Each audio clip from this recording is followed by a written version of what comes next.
I was watching something from, I think it's a Chinese channel, and I saw them do like a brain surgery.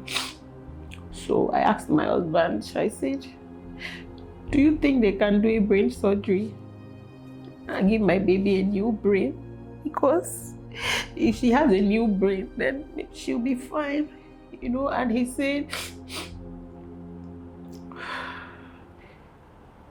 said,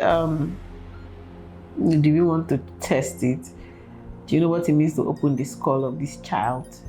It's 50-50. Is it not the pain should go through? What if it doesn't work? Okay, then whose brain are you going to take from? Because when you wish that you have a brain of a child of this age, then that means you're wishing that another child of this age goes down so that your baby can be well. So I feel like that's a little selfish.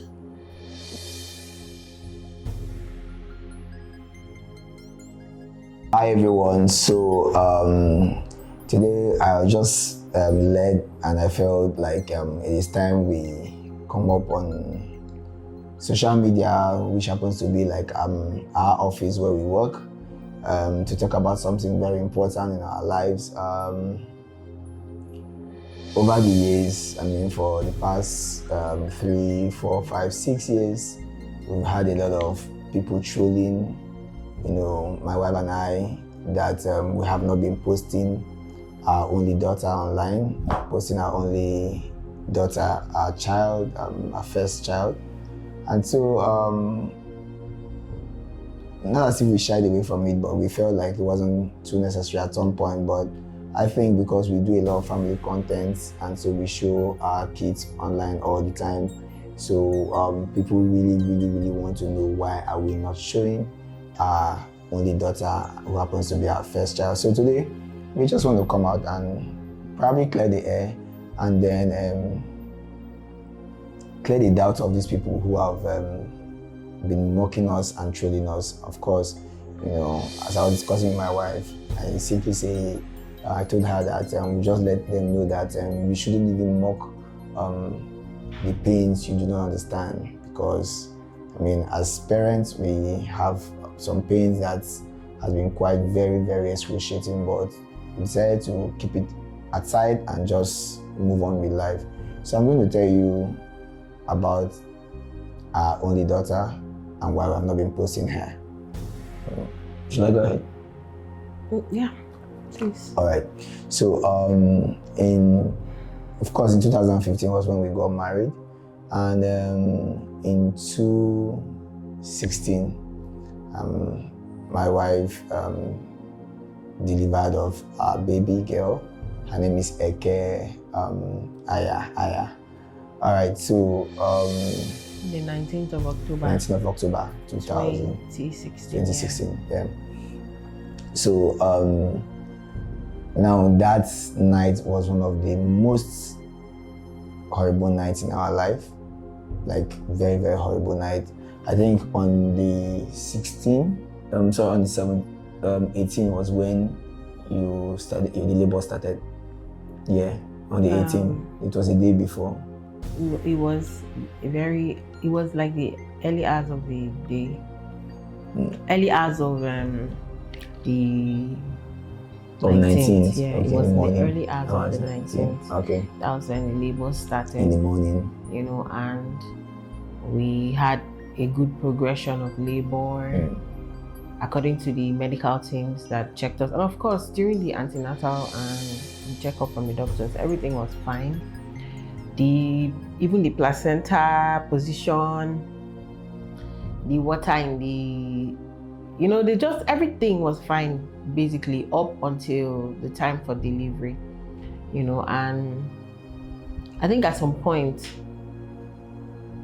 in the hospital, of course, we're in a public hospital, government hospital, and at some point when I was going through my pain, it was like, I think it was like it was not a medical personnel that checked me at some point. I feel like the nurses, everybody just went to go and rest, and the person I saw that was trying to clean the room, so I just assumed that might be a cleaner or something that was now checking me at some point, but I had progressed greatly, and then the doctor came out like, okay, in the next few minutes or so, not up to an hour, you're going to have to start entering to push up, so that was the plan. And by the time it was time to push, we had some issues, and the baby's head will be coming out, and somehow it will slide back in. I don't know. The nurses were like shouting, and at some point they were like that I should not allow the baby. They were acting as if maybe I was the one that was sucking the baby back inside of my body, and or pushing the baby back. But the baby's head would crown, would be like push, that kind of thing. But at the end of the day, the baby came out. Baby was stressed, and baby was not crying or breathing. Not crying. Let's say not crying. I think from that point, let me share my experience. I at least I saw some things happening inside there. Okay. So I don't know when they called you. Okay. But from my own point of view, the inside of the place, baby came out. They now, you know how they try to tap the baby. They now said, okay, oxygen, bring the oxygen, just casually, So you think that, okay, there's oxygen in the room. So they brought one container. So they carried that container and press straight to the baby's nose, poke up, and they're like, it's empty. They said, this thing is empty. There's no oxygen here. Can you bring oxygen? So that's where the whole drama started. So, so baby was brought out, with an oxygen mask with a cylinder, and of course, the cylinder was not producing oxygen, but rather, some sort of water. So I had to unmask the baby and took my daughter into the car. Now the ambulance they brought, I think there was no fuel as at the time too. So I were left with the only option to drive with the baby. So my mother-in-law stepped into the car, and then we drove from General Hospital then to another hospital, to Teaching Hospital, and then... So in other words, what this actually meant was that in the whole of the hospital, there was no oxygen. No oxygen, yeah. So this is a baby that was gasping for air. For air already from the labor room, and now has no oxygen. To be transported, still gasping. For about over 5 to 10 minute distance, and they're even getting to Teaching Hospital again.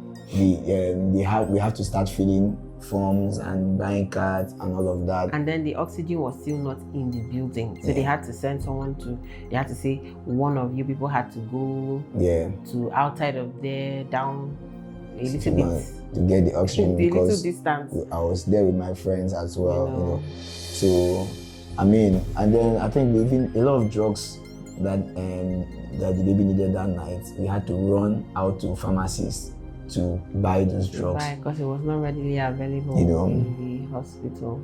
So I was running from one place to the other, and guess what? My wife was in another hospital, also not strong.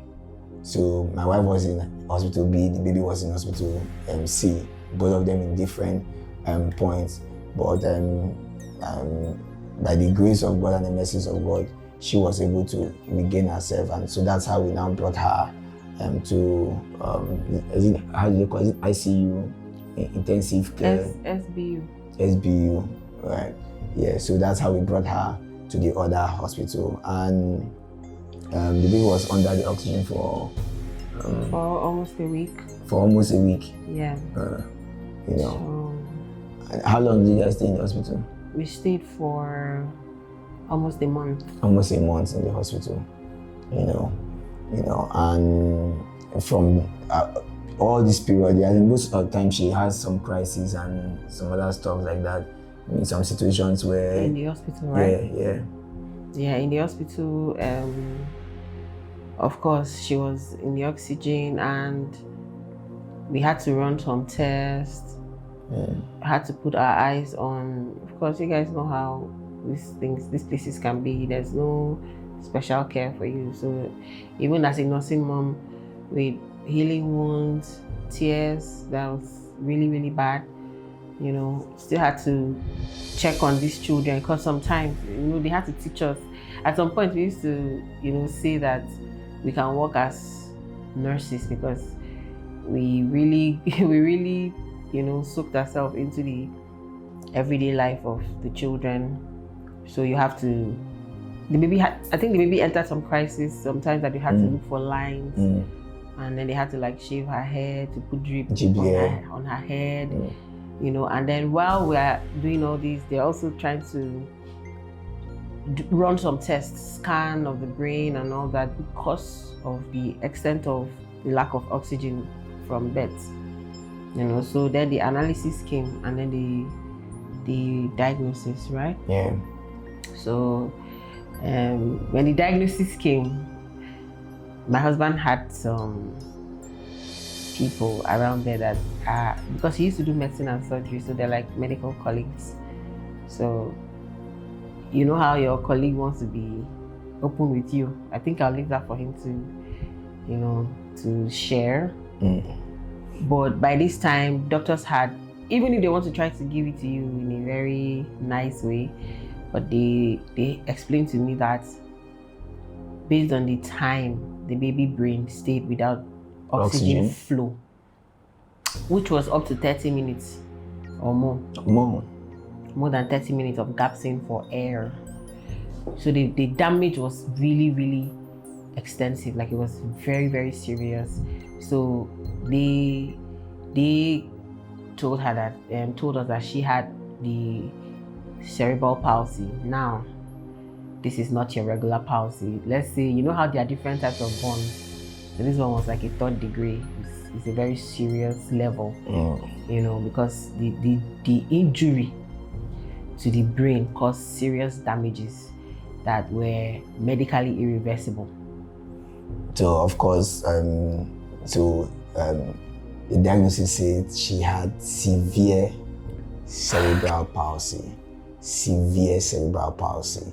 And so that comes with a whole lot of implications, and so those are the implications we want to share with you here. So you could maybe share in our pains, but we'll tell you towards the end of this video how God also compensated us, and try to heal our wounds and all of that.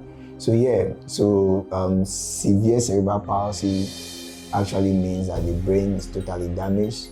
So it therefore implies that our daughter is bedridden, so she can't walk the rest of her life. So we are not sure if she can see, because medically the eye is perfect, because we had to run some lot of eye tests. Yeah. So medically your eye is perfect, right?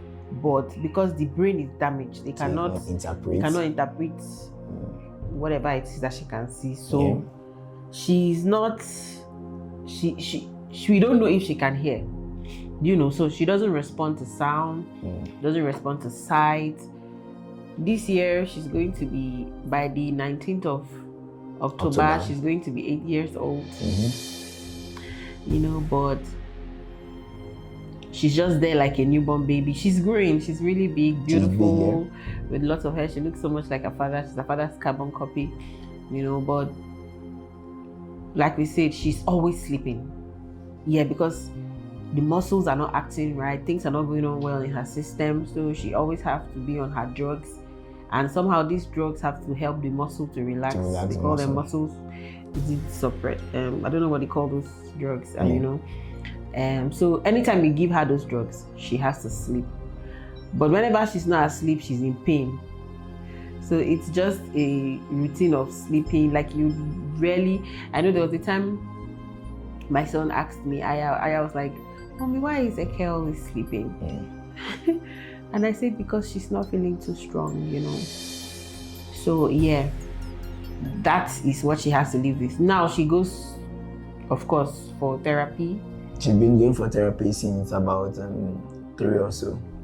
From like, even before a year. Even before a year. She has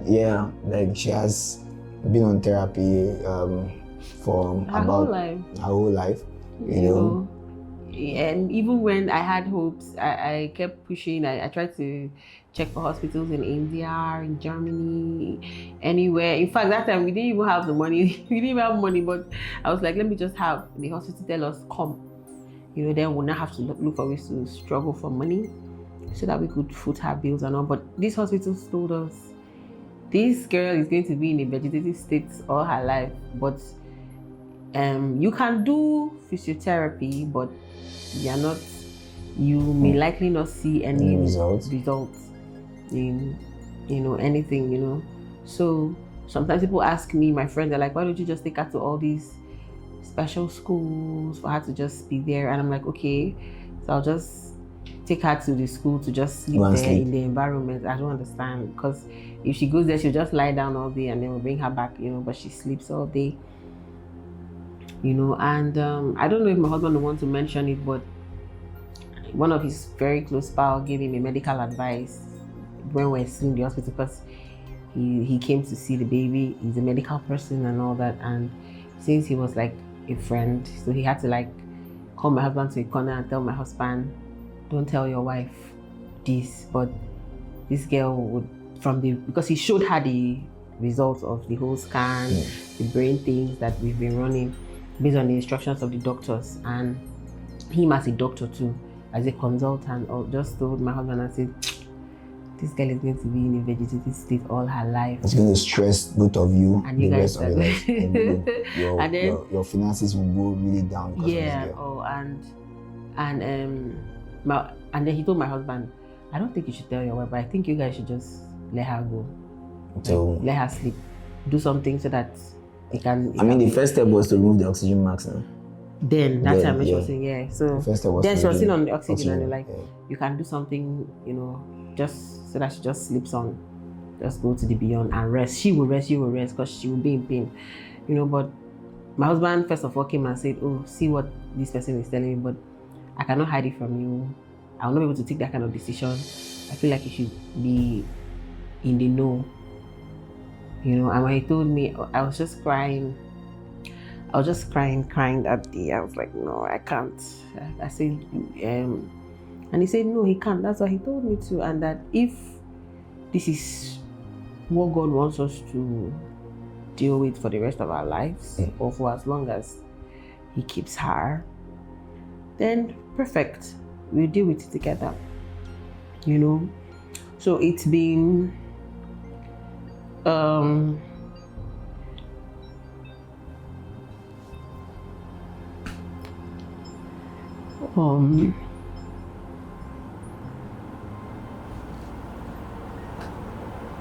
it's okay.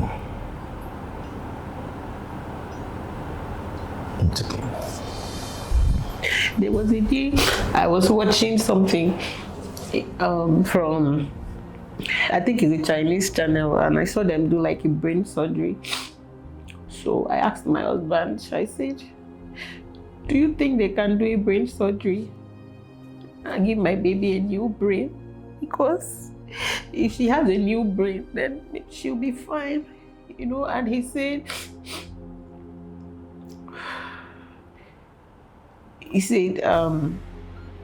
do we want to test it?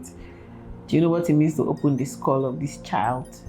It's 50-50. Is it the pain she would go through? What if it doesn't work? Okay, then whose brain are you going to take from? Because when you wish that you have a brain of a child of this age, then that means you're wishing that another child of this age goes down so that your baby can be well. So I feel like that's a little selfish, So he said, my husband said something. He said he would prefer she just rest rather than go through all those pains, medical things that may not even come out well, Plus he was like, China, they do a lot of tests. So you want to use your child to test when it's not yet confirmed that we can have a transfer. And whose child do you want to kill in the process? So, well, I just thank God, because for me, even in this situation, I still see some miracles, I see some miracles.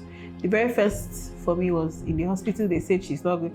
They said she's going to stay on the oxygen for up to 2 weeks. And I think it was on the 7th day or the 8th day that they took her off the oxygen, she was fine. She could breathe without it.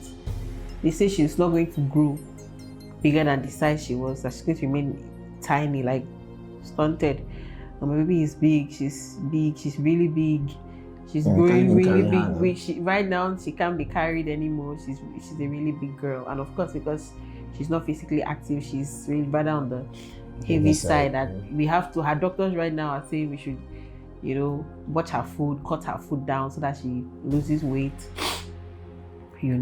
And I also feel like she's our good luck charm.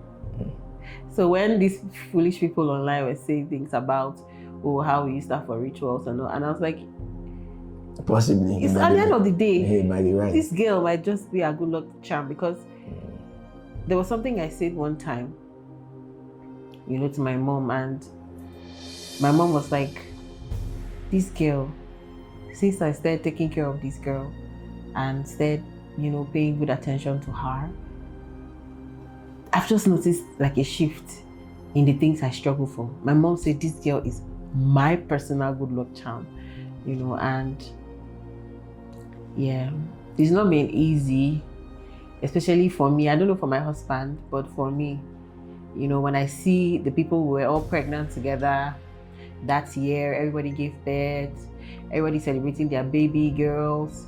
And then, funny enough, almost all of us had girls. So when they are celebrating their birthdays, their girls are growing so big. They are walking, talking. At this age, they are cooking. You know what it means to have a daughter that's 8 years old. She's big. These children are big now. They are almost preparing to enter secondary school. Sometimes it breaks my heart. I'm just like, God, But we can't question God at the end of the day. There was a big part of negligence on the part of the hospital, to be very honest, because... Yeah, of course. Especially, like my wife said,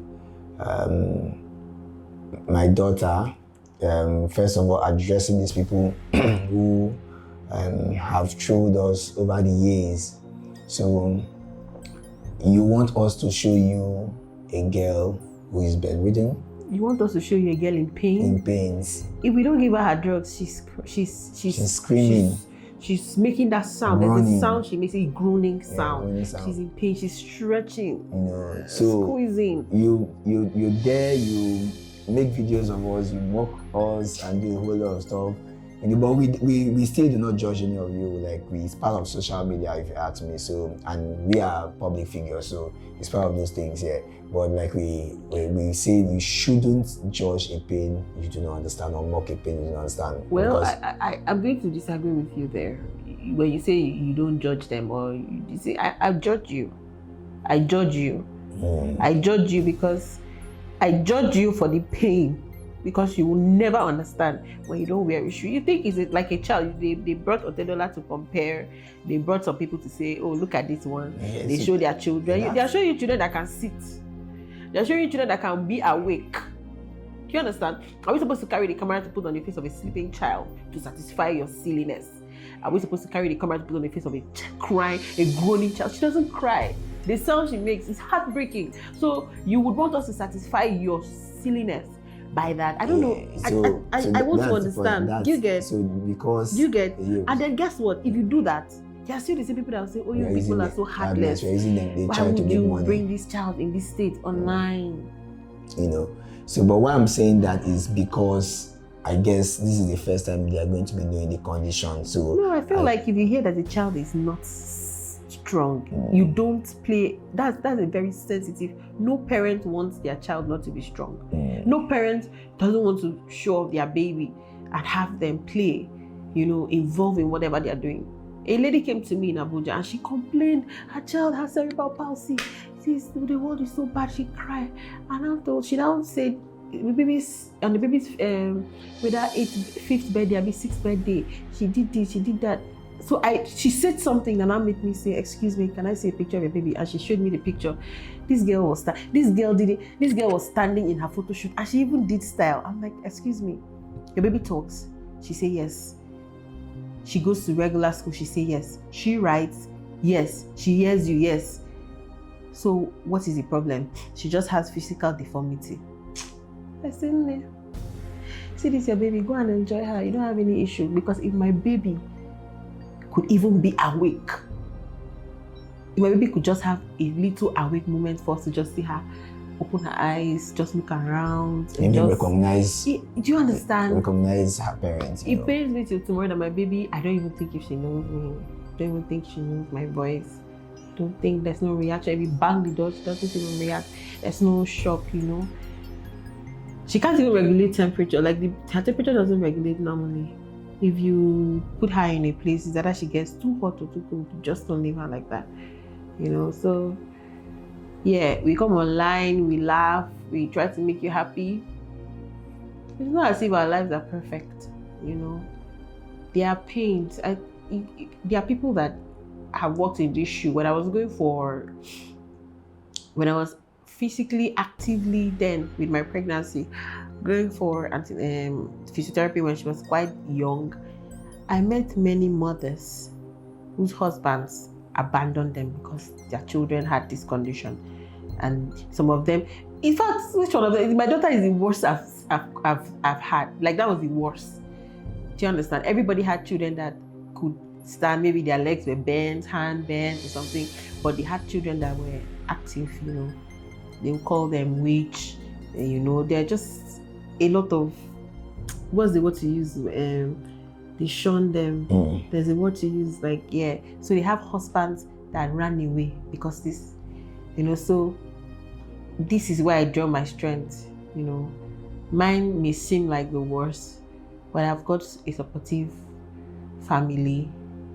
I and my husband, we are together. I feel like instead of this trauma to throw us apart, it brought us closer, you know. So, yeah.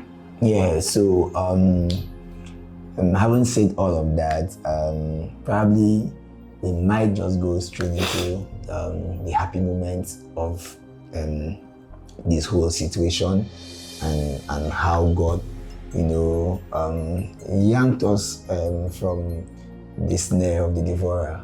The pit of depression. Yeah, because 3 months after this issue, my daughter's issue, my wife took in 3 months for Aya and gave birth to Aya exact same month, October 28. So that's like like 11 days apart from the previous. Yeah, so October 19th I had my daughter. 2016. October 28th 2017 I had Aya. So just in a year. So Aya birth just was a way to just cover this whole situation up, because if Aya did not come that early, I mean, people would have really traumatized us. Like, people would have done the worst. What you guys are doing on social media is even the list of what they would have done to us, especially in our city, Calabar, you know. But Aya birth just came, covered it up, and you know, and so that brought joy, smiles on our faces. And she has said so much about me, and you know, appreciated me. So it's time for me to also appreciate my wife. First of all, like I used to tell her, you are the strongest woman I've ever met in this planet. I mean, a lot has hit us as families, you know, like back and forth, you know, but she has always stood her ground, and we have been strong together.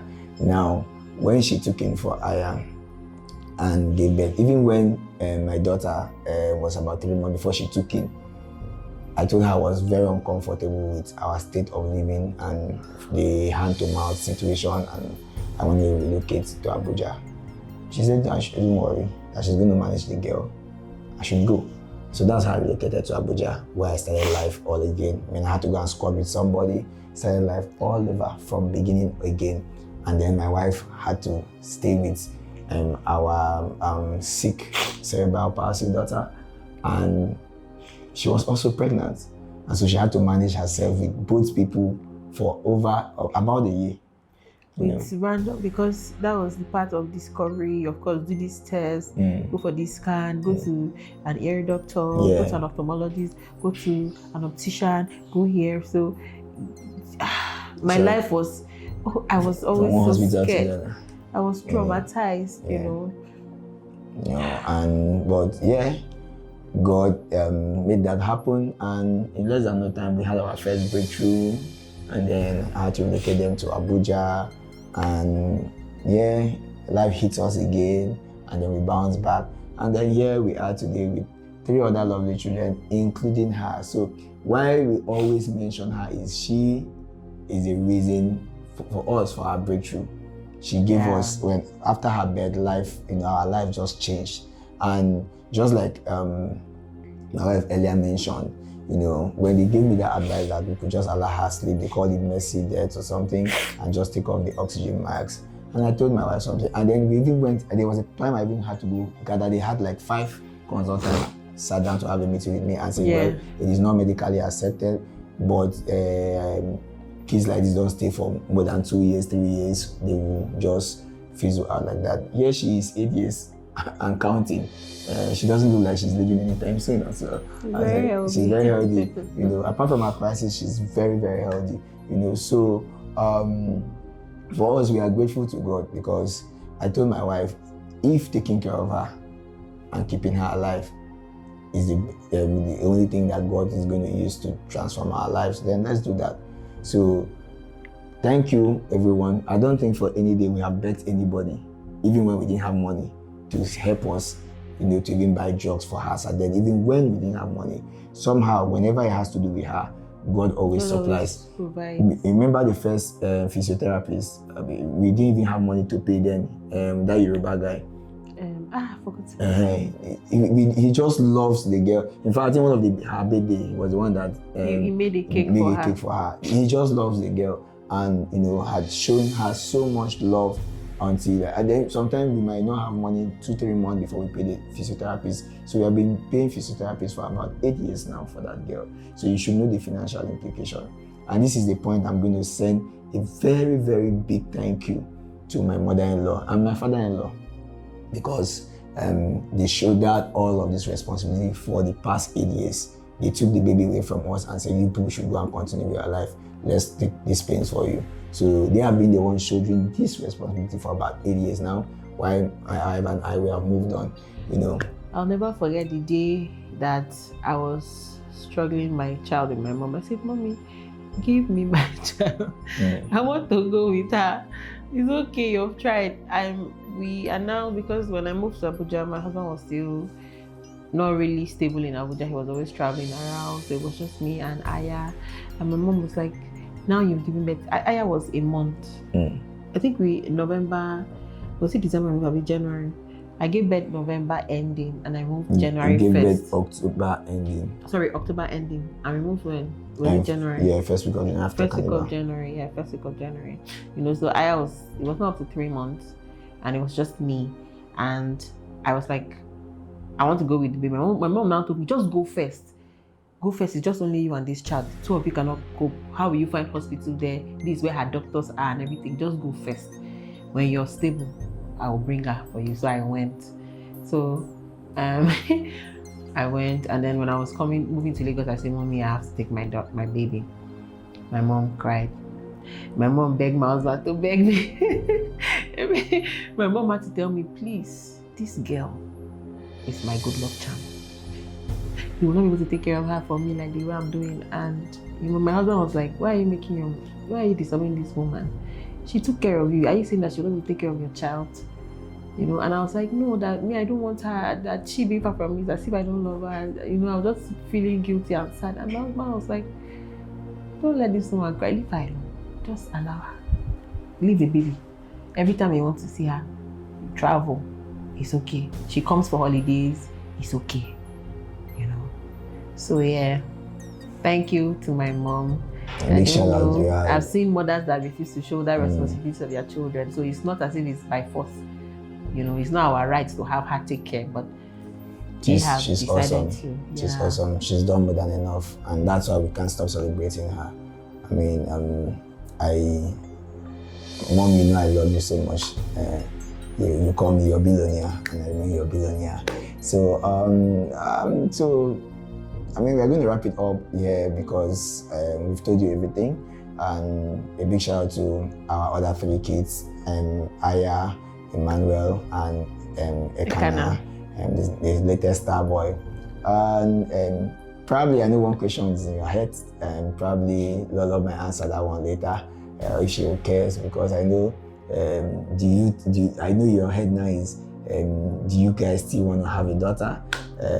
Well, because I don't want to get pregnant anymore, so I plan to either adopt or have surrogacy done.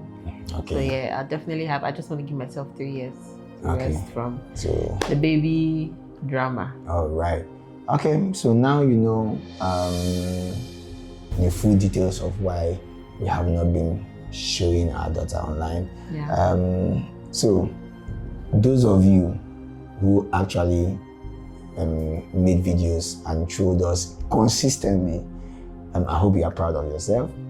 I hope you feel good now and feel better. I pray you don't wear the shoes. No, we don't wish them. I pray you don't wear the shoes. We don't. I don't want to wish you bad. No, it's not necessary. We don't wish them.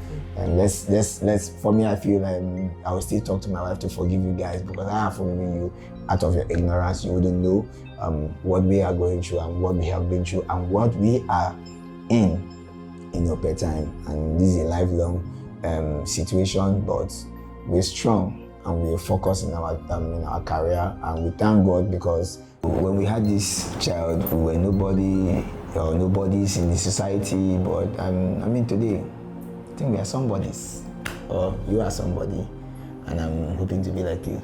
So we don't want anyone to feel pity for us. We don't want you to say, hey, I'm sorry, I feel your pain. No, we've never asked anybody for money.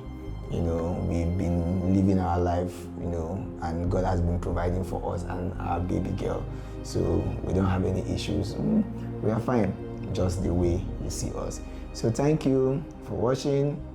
God bless you. And then now, those of you who always see the people that showed us many times, it's a good time to send them a video to now have a good dinner.